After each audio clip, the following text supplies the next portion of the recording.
আসসালামু আলাইকুম everyone, welcome back to my channel. আর চলে এসেছি মুখরোচক একটি ভর্তা রেসিপি নিয়ে। আশা করছি আপনাদের ভালো লাগবে। প্লিজ একটি লাইক দিয়ে দিবেন। আমি মূল রেসিপিতে চলে এসেছি। এখানে আমি 250 গ্রাম সিম নিয়েছি, আর একটি রসুন নিয়েছি বড় সাইজের, আর 1 পিস তেলাপিয়া মাছ, কাঁচামরিচ নিয়েছি 8-10টা, ঝালটা যে যেমন খেতে পছন্দ করেন।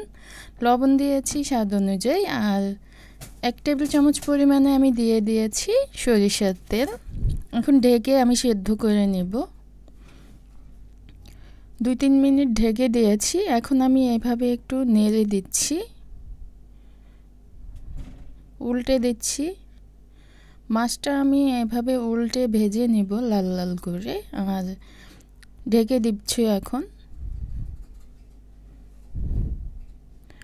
ফিরে এসেছি আমি 6-7 মিনিট পরে। এখানে পেঁয়াজ কুচি নিয়েছি 2টা মিডিয়াম সাইজের, আর দিয়েছি বেশ কিছু ধনিয়া পাতা, আর মাছটাকে কিন্তু আমি ভেজে নিয়েছি, দেখতেই পাচ্ছেন।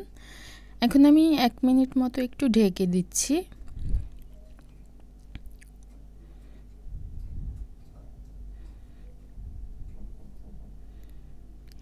এক মিনিট হয়ে গেছে, আমার সিম সেদ্ধ হয়ে গেছে। এখন আমি নামিয়ে নিব।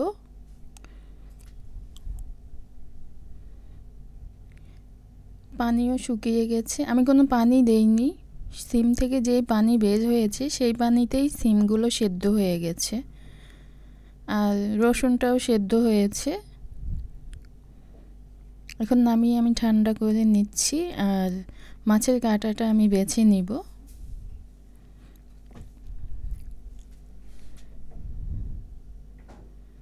আর এই মাছের কাঁটা একটু কমই থাকে।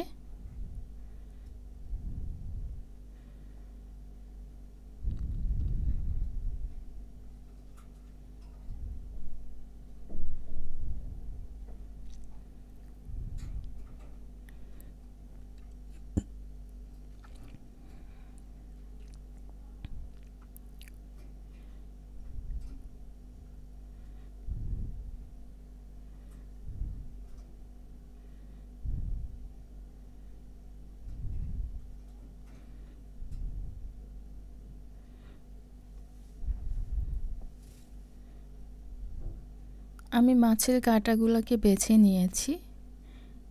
আমি ভর্তাটা শিলপাটায় বেটে নিব। আপনারা ইচ্ছে করলে ব্লেন্ডারে ব্লেন্ড করে নিতে পারেন।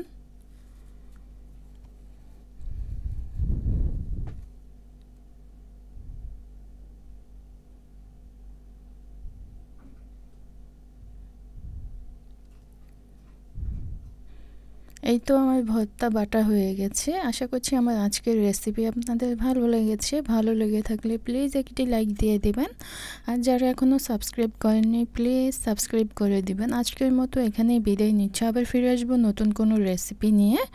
সেই পর্যন্ত সবাই ভালো থাকবেন, সুস্থ থাকবেন। আল্লাহ হাফেজ।